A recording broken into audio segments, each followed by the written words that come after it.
Well, welcome to Capital Region Today. We have a new name, and we're covering the entire areas as we always have done, but we thought we'd give it a name that now reflects what we do.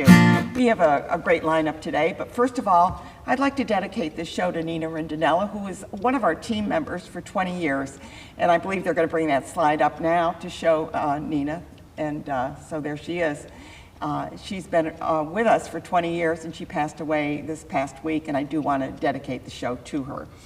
Lined up for today, we're going to be talking to an author, David Patrucia, and he's written a book. Well, he's written many books, and you're going to find out about some of the other books that he's written, but he's just released one.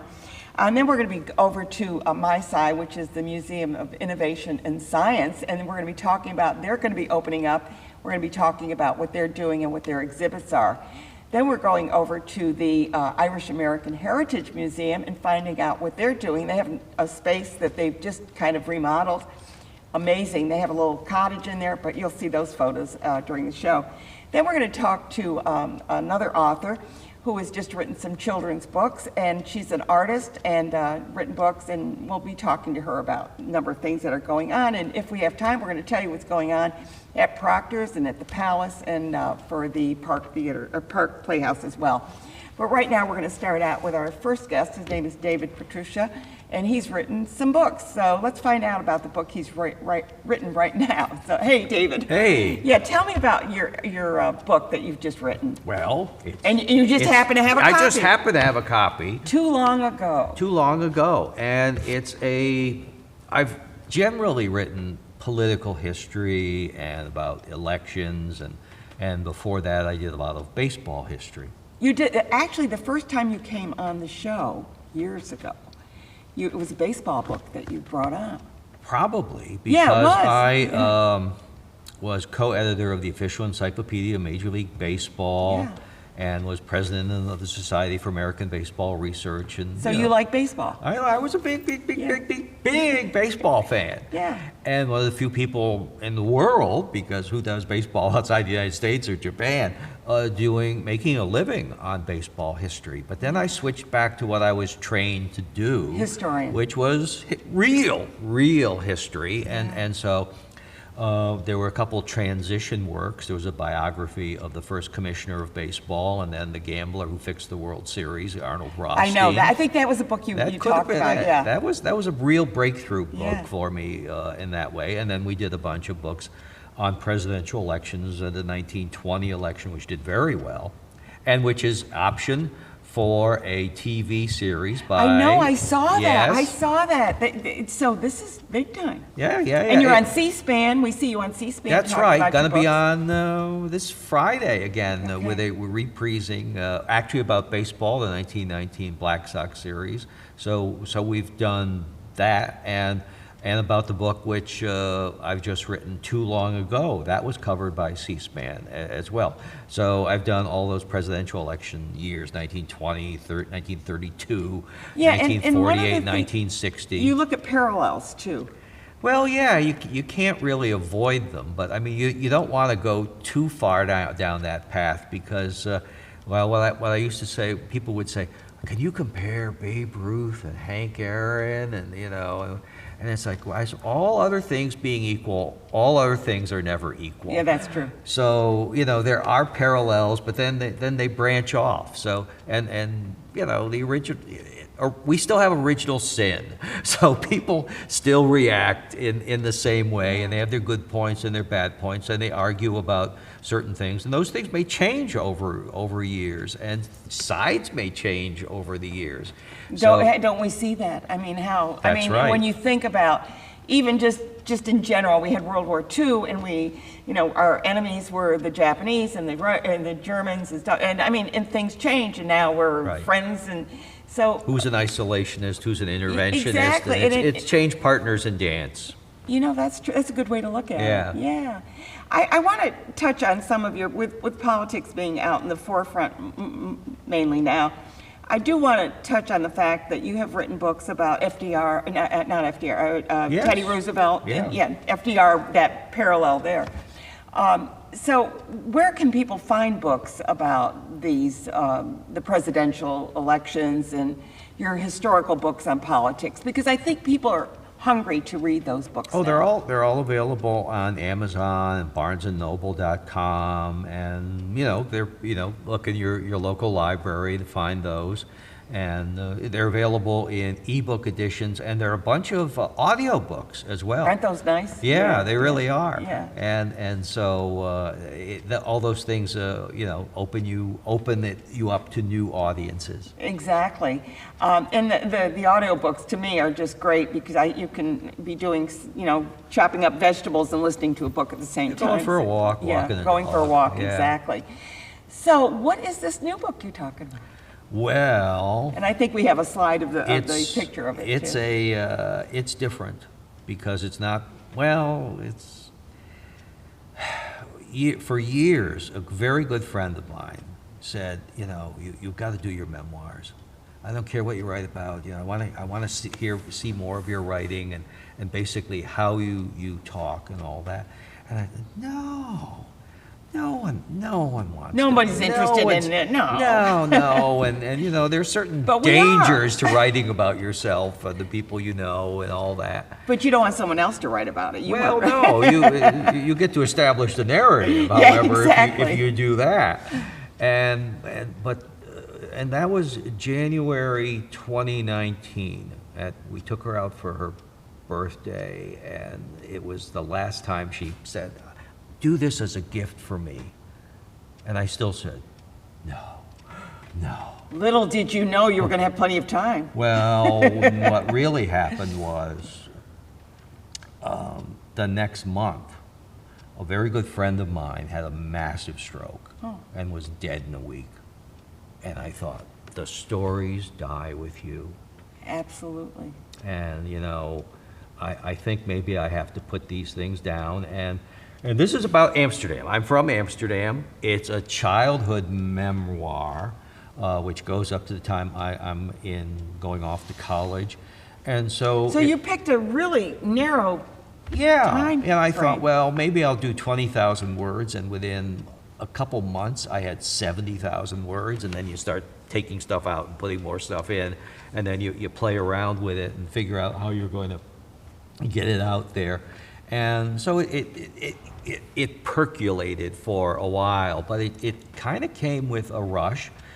And, Amsterdam is a really The rug city. quintessential... Remember they used to call it the rug city. And there's a lot of rugs in this book. Yeah. And a lot of empty mills, and a lot of unemployment, and some tough times, and the immigrant experience, which back then was Polish, Italian, Lithuanian, Kirk Douglas' Ukrainian. family was Polish, Sure. right? And Well, Jewish, but down the lower east Yeah. end of the city.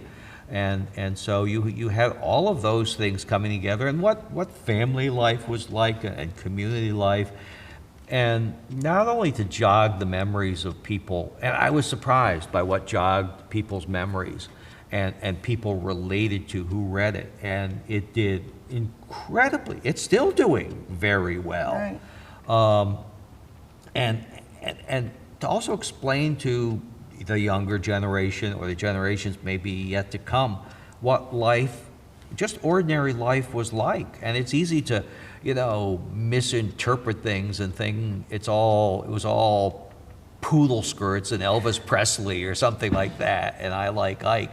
And it was those things, but there was a bunch of other things too. Yeah, well, I think what what really does it is what you say, it kind of gets people thinking about the past, and maybe it will give them the impetus to write their own stories. I hope for so. their families. I hope so, because that can be a very valuable thing. I was involved once in being a talking head for a show called Baseball's Golden Age. And what it was people's home movies. It wasn't the usual stuff. And so you saw all kinds of stuff from the home movies that you didn't see taken by the professional photographers. That decided what to show. Yeah. Yeah. So you saw all these little back scene kind of things of the ballparks, or people just, interacting with fans. And so things need to be remembered that weren't covered by the big guys or the official guys. And so bring those things to the fore. I want to share with you that my uncle, Joseph Pompilia was his name, was living in Florida, and he was 101 years old. And I said to my husband, you need to go down. He was going to head south anyway with another thing that he had to do. And I said, please stop by. He happens to be in an assisted living. He had just moved into an assisted living, been on his own with his wife until she died. So he went there, and he did two discs of his telling his story of when he came off the boat from Italy, when he came off the boat, and he was, I think, 12 years old, and they put him in kindergarten because he didn't speak the language. See, so those are stories that, I didn't know that, but now I have it, and I've shared it with the family. So they oh, I didn't know that. But those are the important things when you talk about getting your story down. Get your video camera, use your iPhone or something, but get those stories. It's so much easier now. Going back to baseball, one of the first great oral history books was called The Glory of Their Times, and a guy named Larry Ritter. Actually, it was a scam. He just wanted to go and talk and meet the old players from about like 1900 or so. Yeah. And so he recorded all of them, telling him it was going to be a book, but he had no intention of doing it. But they are recorded. And it turned out it's one of the great books you can read, period. I mean, and one of those things which made me, with a background in history, think, you could bring these two things together. It doesn't have to be some sort of whiz-bang kind of, sports for kids sort of thing, but it can be a serious study to do baseball history. And then I went, full circle, kind of like Roy Hobbs in The Natural, like I was away from the game of history, that's right. and came back to that. Do you think you'll ever write another book about baseball, or have you done it all? I don't know. I think that I'm sure there'll be something that you didn't cover. The topics, you just never know. Yeah. I mean, if you're doing this too long ago book or a memoir, and the topics at some point jump out at you, and maybe there's a story that will be like, yes, that hasn't been told. That hasn't been told. So I don't know. I think that what you do is amazing, because when I like the Teddy Roosevelt and so, I mean, there are just so many, the stories that you tell and the parallels, and by the way, they're very, very well written. They're well written and enjoyable. And I love the fact that you give all the players, so you know who's on first. I'm surprised but in the authors political don't world, do that, because people really, really dig that. Yeah. Oh, I love it when they did it with Dr. Zhivago. I mean, I didn't know who half those people were. I have to keep going back to figure out who's this one. Oh, wait, I was wondering if I should have done that with the memoir. Yeah. Because there are a lot of people in that, and particularly since almost all the names are unpronounceable to non-Polish people. Yes. Yeah. David, it's always a pleasure to have you on the show. One more time, hold up the picture of your book, because we want people to pick that up. They can get it on Amazon. They can watch you on C-SPAN on Friday. Is that what you said? That's right. And so you'll be able to... And it's on demand all the time. Yeah. I've been on about 18 separate segments. I know. I always see that you're on there. Yeah. And thank you. Keep sending those emails to me so I can keep up on you. Thank you so much for being here. It's been a pleasure to interview you, and I look forward to checking out your book. And it's nice to know about how kids grew up way back when. It was way back when. Thanks for being here. We're going to switch gears right here. We're going over to the my side, the Museum of Innovation and Science, and with me right here is Gina Gould.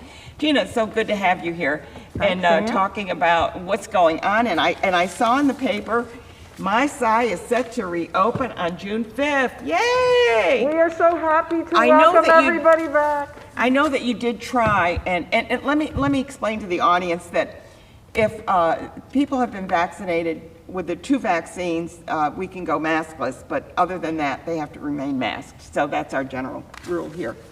So I know that for a while you were open during the pandemic, like a little bit. Trying to work your way through this. We were open from August through just past Thanksgiving, and we didn't have a lot of traction.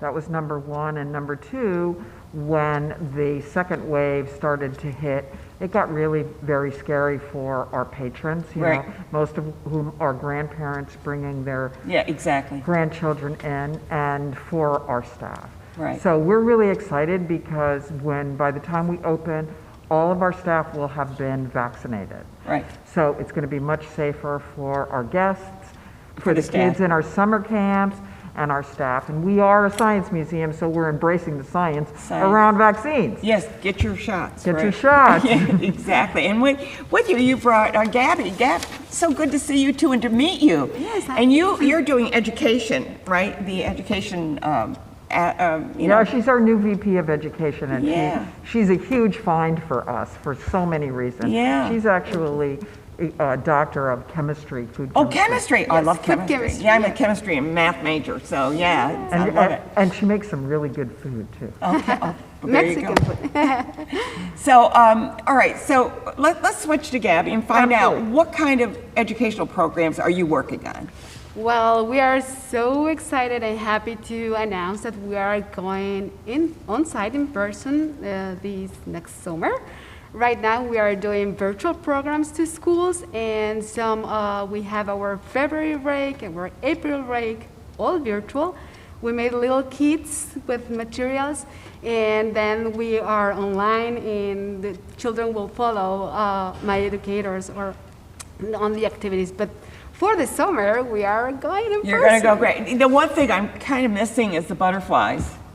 Yes. I know, because we couldn't, it didn't work this year, but but it would have been, I think butterflies were always charming to go in and see. Next year we'll have Next year. Oh, please. 2022. Please. Yes.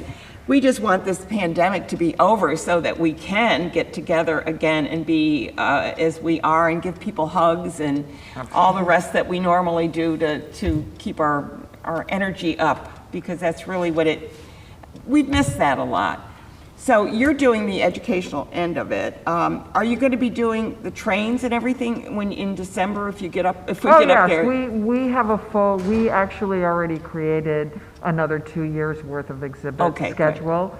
So we're going to be fully open, and we are opening with Goosebumps, the Science of Fear, very apropos to what's happening today, right? Exactly. Because we really want to talk to people about what's real fear and what is fear that is. And that's called Goosebumps. Goosebumps, and it's very interactive, and it's going to take up half of our museum, and then the other half, so it's going to look very different when patrons come in. The other half will be engineering the perfect shot, which is about the physics of golf. Golf, yeah. So well, you did a golf thing earlier. We did. We had that open for a couple of months, so we're going to move that to the other side, and we're also doing an exhibit Schenectady, the inventors. The inventors and the two World's Fairs that happened here in New York State. Oh yeah, 1939 and 1960, I think the other one. Well, there was 1960. Yeah. 1960. The first one was just right before when we entered the war. I think That's right. 39, that or maybe 40 in that area though. Yeah. So we're excited about all of those exhibits. I think people are going to really find my size structured a little different. We've had time to open up our space. Are you still going to have like the generators and the GE display, or did you take that down? It's all gone. In fact, our jet engine went to ESAM. Oh, okay, so it's still in the area. It's still in the area, and it's on long-term loan, and our electric car went to the Saratoga Museum of Automobiles on long-term loan, so they're very excited. We did a nice piece, actually we did a whole show on the Saratoga Museum and their cars and all. They're an amazing museum. I love museums. I mean, really, there's so much to learn about. And Absolutely. And I'm one of those people that you can't get me out of the museum once I'm in there. I got to read every little card that's there. That's me. And I think it's great to bring kids to museums because, a lot of times they think whatever is going on today, it always went on. It's like someone asked, I know at one time, somebody told me their grandkids asked, was everything black and white when you were a kid? That's funny. Because they see TV, the old TV was black and white, and they think, was everything black? No, we just started color today, That's so And it was a job, we had to paint everything, Well, your last guest really identified what is so interesting about museums is that we tell those stories.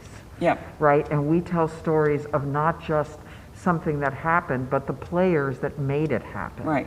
And those stories are what resonate with our guests, regardless of what their ages are. Right. Right? So. Well, you did that food exhibit, it was amazing insatiable. because you went from when fire started, and then how they learned to cook, and then how did you preserve it? I mean, it brought you from step one, where they were hitting little cockroaches and eating those, all the way up to catching mastodons or whatever they did. Yeah, making bread. Yeah. Because we all love bread. Yeah. And it was so important I observed the people coming to the big kitchen, to the The old miracle kitchen. Yeah. And of course, people that have one were like so excited. Oh, I have this color or that color. But the children were like, when I go to my grandma's house, I sit in this table. So that was so See, and that's really kind of cool. connecting. Do you still have the thing for the kids to go shopping, or did you take? We took that down temporarily that was because of so the great, yeah. interactive, but Gabby needs to tell the story about where she grew up in Mexico and how GE was big in her town. Oh my gosh! And her whole house was full of GE appliances. Well, we had to buy GE. Yes. I mean, even here, nobody had, if they got a refrigerator, it had to come from GE. If you had a stove, it had to be GE. Exactly, yes. And I didn't know until I came to live the first time here 20 years ago that the headquarters of GE are just right here. And my mom worked at GE. She was the assistant of the CEO in Mexico. So What city in Mexico was GE big? the GE, it's in Mexico City. Oh, Mexico City. Yes. Yeah, I have a friend that is from Mexico City, and we chat a lot about her. Yeah. I did not know, here, little known fact, Mexico City is one of the largest cities in the world. Oh, yeah. I know. I had no idea. Yeah. It has beautiful buildings, amazing museums. So we need to excellent get an exhibit on Mexico. So one of the things that we discovered doing the exhibit on Insatiable that you were talking about before, in the Crescent Valley, we talk about the farmers, right? But actually in Mexico, what was before Mexico City, they were farming 1,000 years prior to what was happening in Indonesia. And they were farming on a lake. They actually made these plots. They'd put trees into the lake and they'd fill it with soil, and then they'd plant a tree in there to hold the soil. And they would be on these little boats, and they farmed on these little boats, and that's how they used the irrigation. I'll be So, I darned. mean, So it's you were these really stories. ahead of the world almost. Yes, we Except for were. the Chinese that were making rice in the water. So I guess they're the only ones I know that were doing water too, was the Chinese Yeah. with their rice. So you really have, that's interesting about Mexico and their agrarian society. Of course, what else could they be but agrarian, really, because we didn't have mechanical and stuff way back when. So this is really, this is the kind of information that you get when you go to a museum. Exactly. You get the story behind whatever you're looking at. They'll put this item there, but underneath it'll give the background on it. And- Yes, and it also blows apart preconceived notions of things, right? We all have preconceived notions, like I did as well, and thought, okay, farming first started in the Crescent Valley. No, it didn't. It actually started in the New World. Yeah. Right? They were 1,000 years before. On our continent. Exactly. Yeah. So I think that's what's so great about going to museums and going, well, I didn't know that, and then being encouraged to go home and do some more research. Right. I do want to ask you about the Challenger. How's that doing? Well, right now, like the planetarium, the Challenger is closed because we are under a minimum or maximum capacity by the governor. And it's very hard to do a mission without a full complement of Exactly. children.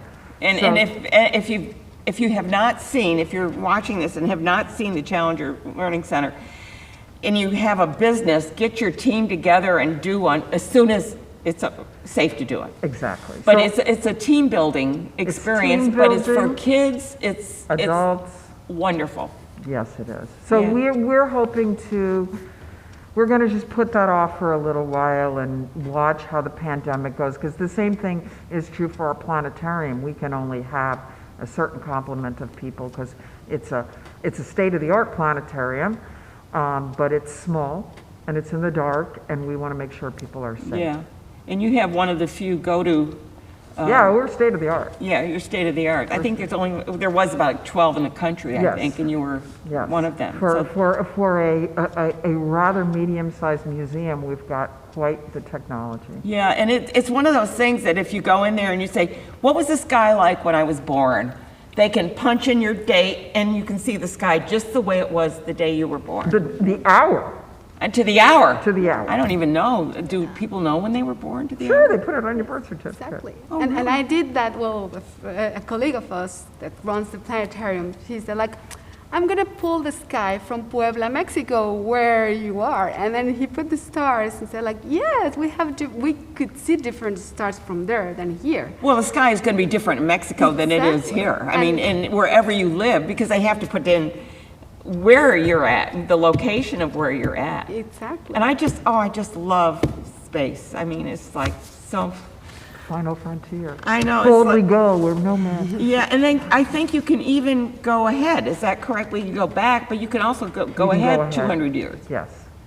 And we're going to see that the Dipper is no longer the Dipper. It's changed into something else, right? Mm-hmm. Because, And the more information that we get, right, actually informs yeah, what as our you're gonna see. expanding universe is, and I had to laugh recently, Carl Sagan, I read Carl Sagan, how he described the universe was that it's like a raisin bread, that the batter, and that when you bake it, the raisins move out, Yeah. and that's how we're expanding but who would have Exactly. thought to use a That's raisin perfect. bread as an expansion? Perfect. But it's really a good way Yeah. to describe what's happening. That it's just going like that. That's So, right. Yeah. I want to thank you guys for being here because I'm so glad that you're opening up, and I will be there. I'm going to come, maybe not on the 5th, but I will come and check it Oh, we'll out. come for a members opening. Oh, yeah, right. That's the Thursday evening. So Good, come for that.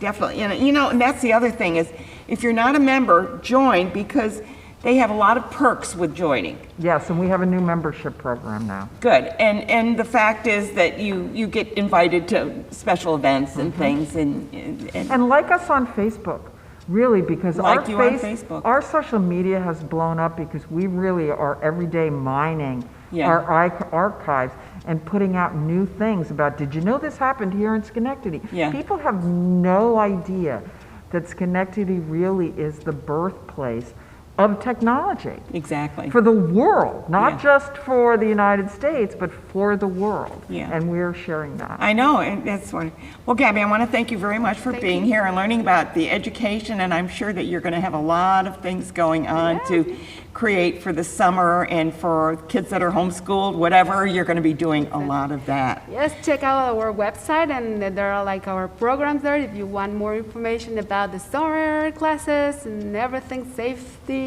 and everything. Yeah. There it is. And I can't wait to see you in action. Yeah. Good. Yeah. Good. And I'll finish up with you, Gina. With the opening up of it, I'm sure that, how is your staffing doing? Well, Gabby's in the process of hiring a Because you had to let some of cadre- your yes, staff go, yeah. We did. She's hiring a cadre of science communicators, and we were lucky to keep all of our, full-time staff on. So Okay. we're good. Okay, good. Well, thank you, and I will see you. Yes, she will. At the museum. Thank you so much for Yes. having Oh, me. I love that museum. You know that. I've always loved museums, but yours is like that science stuff is good stuff. Good stuff. But talking about museums, I'm going to switch over to our next guest. Elizabeth Stack is with us, and she is with the Irish American Heritage Museum, and we're going to be talking about what's going on there and your wonderful new space. Tell me about it. So we're very excited. We had just moved into our new space 3 weeks before we had to close last year. You're in Quackenbush Square. So we're in Quackenbush Square. It's much larger. We have a dedicated theatre, the O'Connor Family Theatre, and so it's great. But we were there for literally 3 weeks and had to close, and so we were closed also until August, and then we used that time to renovate. We'll show you pictures in a minute. And so we had a grant from the Irish government to build an Irish thatched cottage and a tenement apartment. I love that. Yeah. I love what you did. So we kind of tell the story of people, how they lived, why they came, the Great Hunger in Ireland, and then we show how they lived when they come to particularly cities in America when they lived in tenements. Was there really a potato famine? Well, it's such a kind of a hot topic because there's a blight on the potato, and unfortunately about 25% of the population were dependent on potato for nutrition. So there's plenty of food, you can't really call it a famine.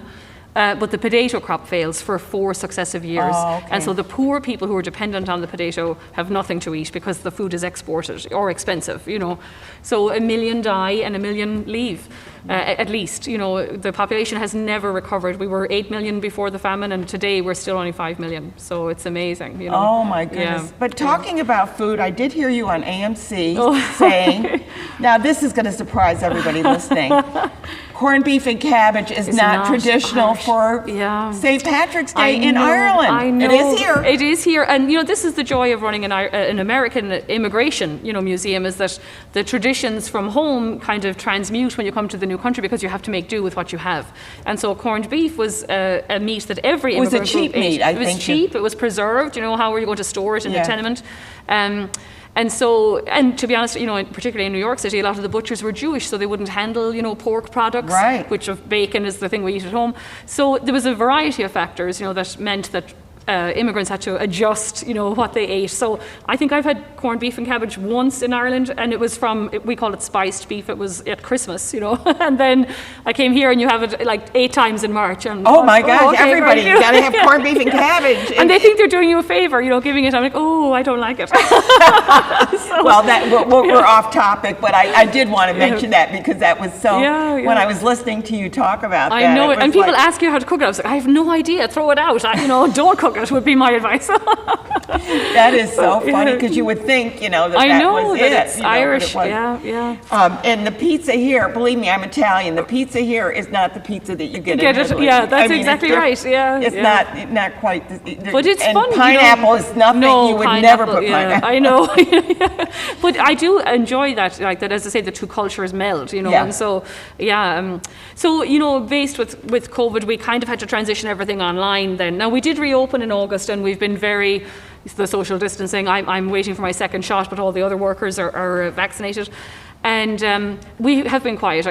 Schenectady were talking that they didn't have much traffic in that early period. So yeah, it has been quiet. So we've moved, sort of to online. So we've got a lot of events. We're going to take a look at some pictures. So maybe you could bring the pictures up and she can take a look at the screen and talk about them as they come up. Yeah, so that's our program tonight. We do this, we do about 8 lectures usually, sometimes musical concerts. And now what is this one So for? this tonight is the writing of Jim McGrath. He was a Times Union editor, so his widow is going to talk us through. He wrote some pieces, particularly about the Good Friday Agreement and Jerry Adams. Is that going to be online or on in person? Zoom? No, online. So if, we Facebook stream them to on our page. So keep an eye on all of our social media because we're quite active there.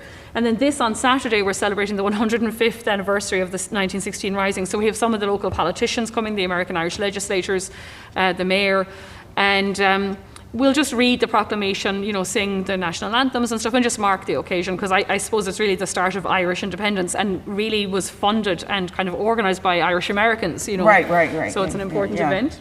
And then we have on Monday, the military aspects of 1916. So the state military historian, as was Bob Mulligan, he's retired now, but he's going to give us a talk about the 1916 Rising because this is the week, in 1916 when that all happened. And then we've Larry Kerwin from Black 47. He's going to talk about, he's written this fabulous novel about an Irish-American family after 9/11. Oh, And- after 9/11. Yeah, So that's really a different take on. Yeah, I think, I haven't actually finished the book yet, but it's basically the father who's an Irish-American cop, is trying to track down what happened to his son who died in one of the towers. So Okay, of course, is this a true story then? no, Or is it a well, I novel? would say loosely based on, as you know, I'm a lot sure of the there's fire, cases exactly, like that, yeah. the FDNY and Irish, are were a lot of the Irish, were FDNY and NYPD. So, yeah, I'm sure loads of little stories, But kind of a family memoir as well. It's not just a tragedy about 9/11, Yeah, that's and in the Irish family. So now you kind of get the feeling like every family is similar. Sure. I'm just going to say that they're similar. Yeah. But they may they may have little quirks that they're a little bit different. Yeah. Maybe their attitudes towards certain things are different. Yeah. So it's really nice to read about a family that may not be your ethnicity. Yeah. Or, so you learn more about it. Yeah. I mean, but the more you learn, the more you find out they're the same. The same. Well, this is, and the more, I've been at the museum now for 3 years, actually, this month, and, we are the Irish American Heritage Museum, but it's an American story, and Exactly. it's a story of immigrants. And, my story, I'm an immigrant myself, is the same as people that came 100 years ago, or, like you come for some of the same reasons. We're not all fleeing, injustice or war or famine, but you choose to leave, the work that goes into setting up a life in a new country. It's hard work, even when you want to come, and even in the 21st century when it's easy, to maintain the ties with home. But COVID, I think, has been a wake-up call. I haven't been home in more than a year. My grandmother is 87, you worry about her, and so that kind of, there's an ocean between you, is not any easier now than it was 100 years ago, Yeah. And I think, the next slide is our, the cottage that we built. Oh yeah, let's take a look at that. This is, peasants throughout Europe lived in conditions like this. There it is. Now, and that's so- what a cottage now- might look like at what era? So from the 1700s through the 1900s, like we have photographs in there of cottages in Guidor. Really? And now what would that cottage, would that be, now there's So two that's the interiors. inside, yeah, the hearth, and then the other side is the American side, so you can see nicer, kind of cleaner, there's flooring and stuff, whereas the Irish side would have been mud or stone. So they really had nothing, 25 at least % of the country were what were called landless cottiers. So they lived in, mud cabins, 8 foot or 10 foot wide. And those did exist into Ireland into the 20th century, and even still a lot of them are kind of abandoned. So anyone who's driven around Ireland will see. You can still find them. Yeah, these are the Yeah. kind of hovels, stone cottages that have collapsed. Well, and it's that fu- tells the story. It's funny that you say that because my mother, who was born in Italy, told me that they actually lived in a cave. Yeah. And now I don't think it was a cave, but I think it was probably stone. And Yeah, and it may have been cut in, to a mountain. Like there were communities that did that, I mean, Irish people sometimes carved out, particularly if they were evicted, during harder times, they lived in the bog, they would carve Yeah. out under the tree and stuff. Yeah, So, but I mean, it's sort of Yeah. like, and when I said they lived in a cave. yeah, are we losing something in translation? Yeah, I mean, Yeah. and maybe, it got lost in translation or something, but But I've been in houses that really were like hewn out of Yeah. the side of a cliff, well, and yeah. in Italy, if you look at the pictures on the Amalfi Coast, Yeah, it's like, bam, they're right. exactly, Yeah, and I yeah. was there, and they are Yeah. right into And the now you stuff. can't afford to buy one of those mansions on the Amalfi Coast. I know. We wish they'd kept the cave. So when are you planning on opening up? Opening full. Like I Well, know yeah. the my side is going to be opening on June 5th, but Yeah. it may be a little different. But what do Well, we, I think we'll just go by what the governor tells us, that we can do 50% capacity on the 26th, and the theatre can be 33%, which means it will seat 20.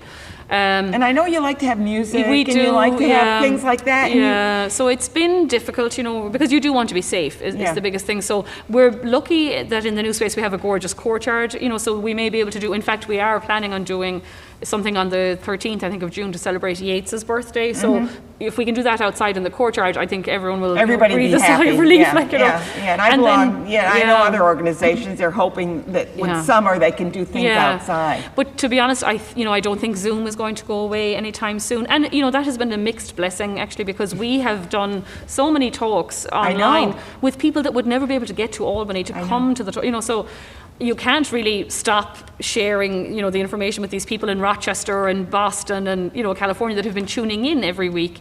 And now if we go back to being only in person, you'll lose that audience, Well, you bring up a good point, because I happened to get a thing in my email about, I believe it was the Cincinnati Art something or other museum or something, and they were giving a lecture on, and I thought, oh, that sounds interesting. Yeah, I'll tune in. I was fascinated Yeah, by it. yeah. And and he was explaining, and the paintings came up, and he explained. Yeah. it had to do with the transition of religion in paintings and how it was depicted. Yeah, who knew? I never would have watched that Yeah. otherwise. Well, no, that it has definitely opened a whole new world. You know, I teach a course in the Irish Cultural Centre in Canton online, you know. So I think we'll probably do hybrid for quite a while. Actually, Monday's talk, Mr. Mulligan's talk he'll be in the theatre and we can, you know, have a few people in there, but we'll Zoom it because there are people around the country who will miss it, you know, otherwise. So, I know. I mean, yeah. it's, and like you say, it's a mixed blessing. Yeah. When you see how people now are working from home and Yeah. working efficiently. Yeah, you will, you know, this is the thing. When I yeah. worked from home, I had broken my ankle and I had to work from home, you know. But I spent, it wasn't 40 hours a week, it was probably 70 hours a Yeah. week because I'm in bed and I say, oh wait, I want to do Yeah. that. And so I go out and I process something. Yeah, that and you're I not was- commuting, you know, for maybe an hour each way, morning and evening, you know, so that's an extra 10 hours that you have for a work-life balance, you know. Because you're not driving and stuff, yeah. I mean, so it's going to change the way. Definitely, that and we they're all even live, I saying think. office spaces are Yeah. now changing. Yeah, And yeah. so it's an amazing I think thing. it will change. You know, I mean, I do hope there's a sort of return to normality. I miss shaking hands with Oh, people man. when Oh, you you meet and me them both, first. You and kind of hugs. feel I want rude. hugs. And hugs. But, you know, even when you meet someone first, it feels rude not to, you know, shake their hand. Well, you know. who was it? I just recently, we did the The elbow shoulder bump, bump, yeah. you know, the elbow bump. I still do. And I'm I think a little bit Obama uncoordinated. started that, you know, during the flu season. Yeah. But it's Well, important. and that's amazing. You know, we went through this, you know, in the 1918 epidemic. And so, you know, when you see photographs of them at baseball games, you know, to remind David's talk, they wore the masks, you know, Yeah. and so we've had to do this before. Yeah, and we've come out we of have it, to you know. stop it in its tracks. That's But you know exactly what? right. The virus doesn't care. I They're going know. to do what it wants. It Yeah. wants to. And I said to somebody, if you don't believe in evolution, Yeah, look at the virus. I know. The virus yeah. evolves. Well, the variants already, you know. It's now there's a double variant, and they're worried about. Oh, you know, God, the two yeah. variants matched up. Yeah, great. And Just when I've so- got my shots. I know. I mean, like, okay, this is like reading a science fiction novel. I know, so- it is a little bit dystopic. But look, I'm hoping, you know, the positives out of it have been museums have rallied. I'm so glad to see Yeah. My Eye open and our community rallied. You know, we're so grateful for our members. People are working you know, together. They are, you know, Yeah. and there is bad news. 50% of New York State's museums have downsized or closed. You know, I know. it is very worrying in one way. But on the other hand, I think what sustained all of us, and you know, you guys know this too, was the culture and arts. And you know, I mean, look at that's so Proctors, who important. was bringing 300,000 people or whatever. I mean, big know. numbers of people coming Yeah. here, and it's like zip, Yeah. stop right off. And that it can grind to a halt so quickly. And you still have know, to, you yeah. still have a building, you Yeah. still have to heat it, you still have to, you know, do all those things. And so, you know, I don't know how the economy, you know, will do, but I do think it's important that when Stock we were market's at home, been doing good, Yeah, so yeah, well, I mean, you know. other than yesterday because of the Yeah. check stuff. And I don't really think the stock market reflects the reality. Like, you know, if you've lost your job or if Yeah, you no, it are doesn't. owning a business, It you know. doesn't. It has But I nothing. do think when we all were at home and worried and scared and we couldn't buy toilet paper, you know, it was online entertainment that. So that you're the took us one with the through. toilet paper. No, I was lucky I could rob from the museum. I want to thank you so much Thank for you. being here, Elizabeth. And as I said, I really enjoy listening to you when you're on the radio and stuff. Thank So, you, yeah. it's And thank you always for having fun. us. Yeah, It was great and to be back. I always learn something, right? Who Good. knew about the corned beef and cabbage? Thank you. Thank you so much. Take care. We're going to go to our next guest here. Mary Lou Samaha has been here with us. And she, actually, she's one of my friends, and she's also part of the team here. But she's also an artist. She's amazing, and she's writing stories. And you know, our first author that was on talked about writing stories about their childhood, and I thought of Mary Lou. Exactly. He said the story's dying, and I thought that's exactly.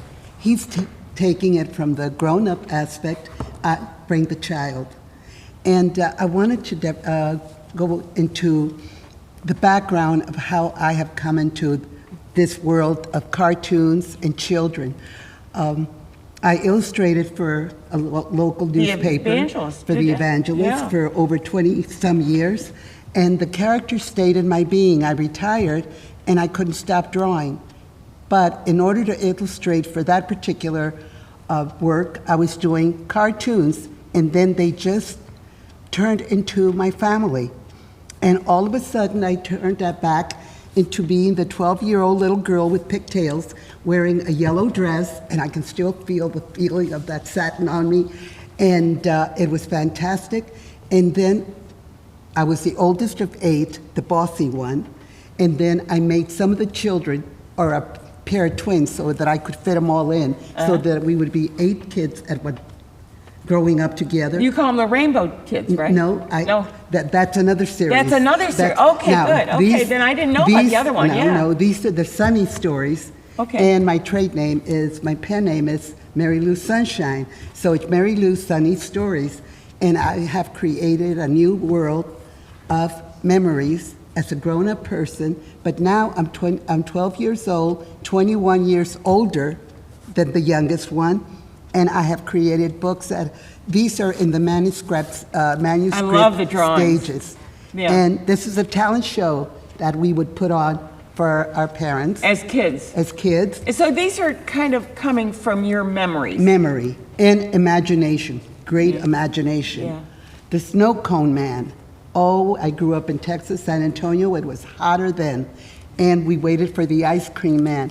And what happened was, I started out with my remembering when I saw an ice cream truck about my growing up, and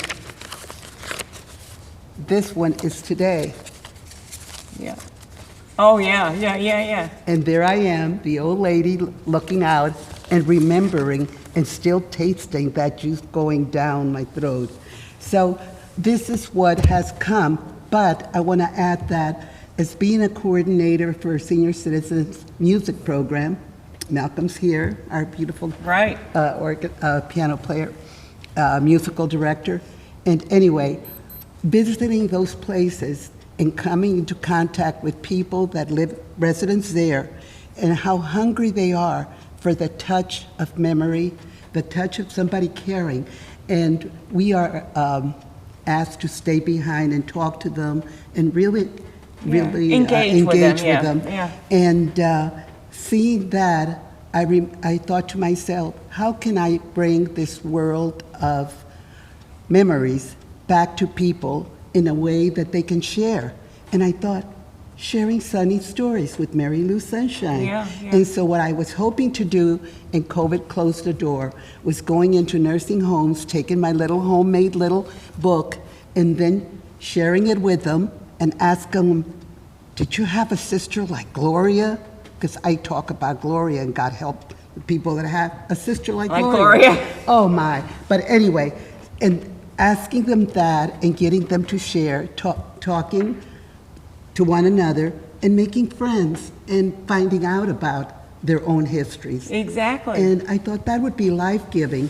So, meanwhile, I come across a gentleman who I've known him for a long time, and all of a sudden we start talking, and he turns out to be the perfect partner to the new thing that's going to be in my world at this time in life. So for the 2 years we've been working, and we have the Rainbow Kids series, which I hope to bring at another time with him. And But it's so that's available on Amazon. Oh yes, but we're in the process of we'll keep that done. a secret Yeah, until we're keeping it a next secret. time. Next time.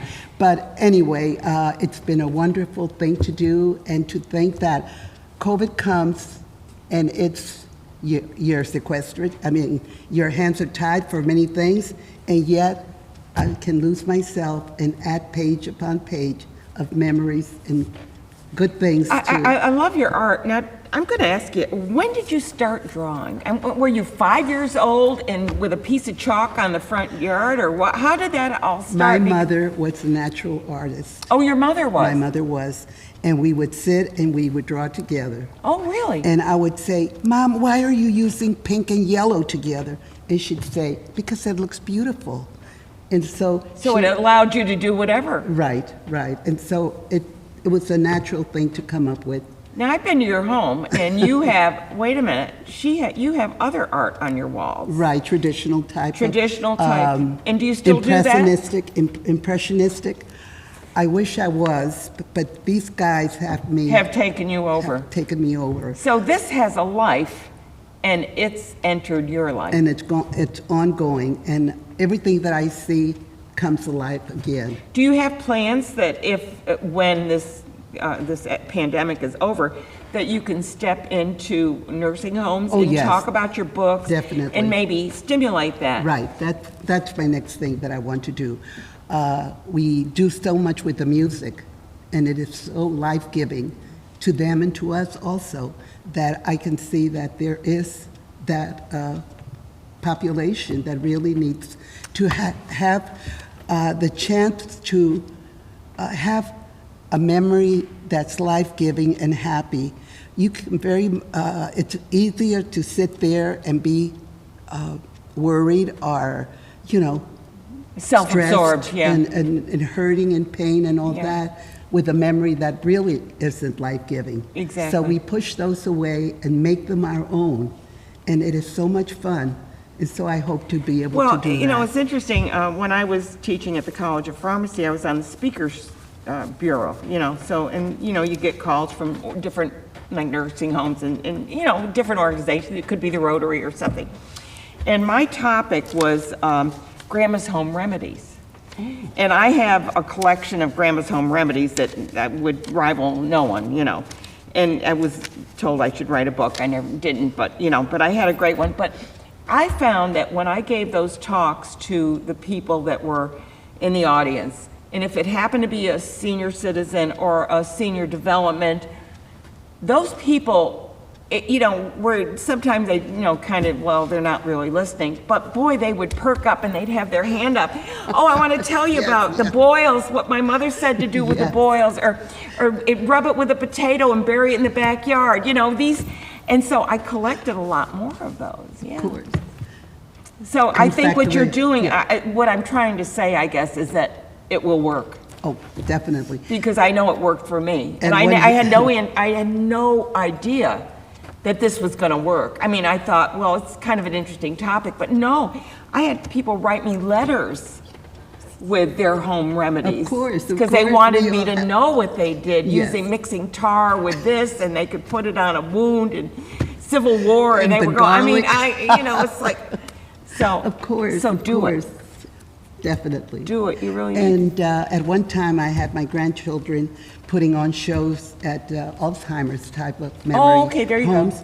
And I found that when we were there, they were present and they were even singing with us. Exactly. They say singing is. Unbelievable. That with Alzheimer's patients or memory care, the music is really what really, Unbelievable. it's kind of Yes. programmed in their brain, and so they know all the words to the songs. So I hope to interject a little bit of singing. I think you're along. going to be a huge success, Mary Lou, and I wish you well. I Thank really you. do. Thank you. I'm going to take a few minutes here just to tell you what's going on, and I don't know if you read in the paper that Proctors is opening up, and they're planning on having some shows. The Donna Summer musical is going to be on in December, and that is a true story about her, so that will be wonderful. We're also going to be, they'll be doing Come Away With Me in January. It's a true story of a small town of 7,000 stranded passengers. Remember 9/11? We talked about that in the first segment. And when the world stopped, we'll be talking about that. Then the prom is about two girls that want to go to the prom together. Then Dear Evan Hansen is about a little boy that has a different kind of life, and it's a real hit on Broadway. Cats is coming back. I love Cats. And remember, that's the story of T.S. Eliot's The Old Possum's Tale of Practical Cats, and I love that. My Fair Lady is coming. Harper Lee's To Kill a Mockingbird. How appropriate to have that on stage. It's one of the greatest novels that we have. Mean Girls is coming up as well, and that is a musical. And we're going to be doing Hadestown, but we don't have a date on that yet. That's a winner of 8 Tony Awards. Disney's The Lion King is coming, and Pretty Woman is coming, the musical. And I do want to mention what's going on. The Park Playhouse, the Cohoes Music Hall, is taken over the Park Playhouse, and they're going to be doing a play there.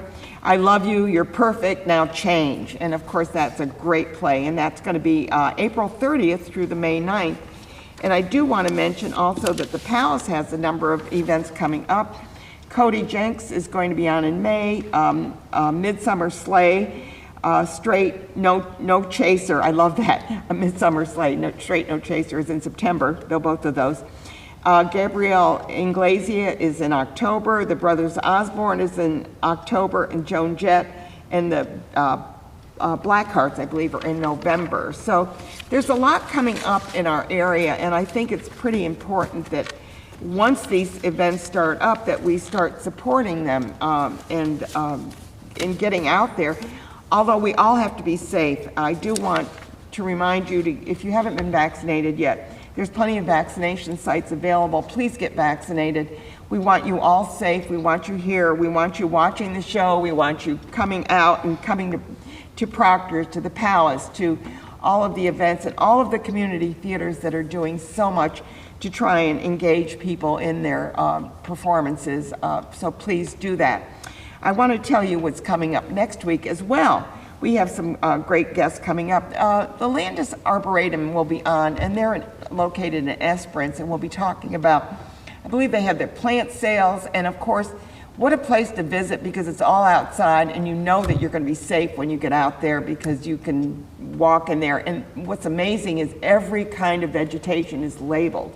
So if you see a tree, it's going to have the label of the name of the tree on it, and you can always ask them all about it when you're there. So that's a great one. So then we're going to be talking with Capital Region Social Happenings, and there we'll be talking about their concert series that they have coming up. Singles Outreach will be with us to also mention about theirs.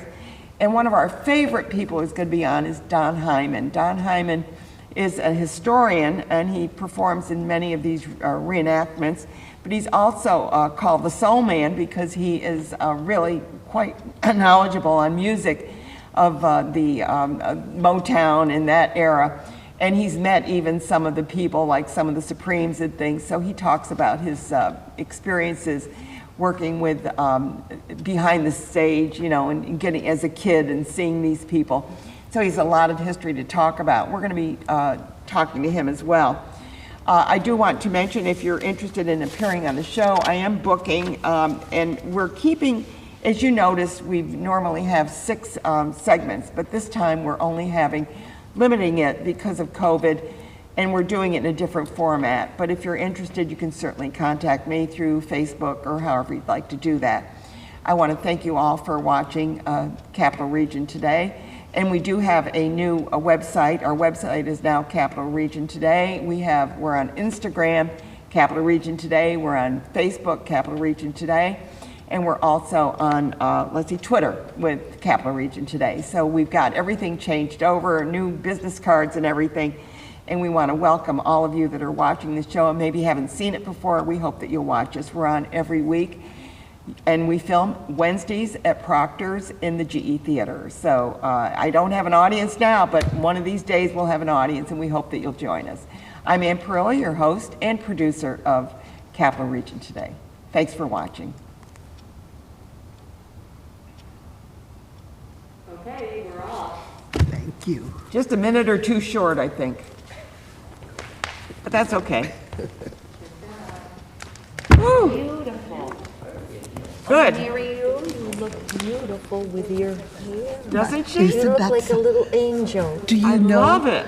I don't get my hair done often, and it grows like this, and it's wild. That's You just present yourself lovely. beautifully. I'll come with your things.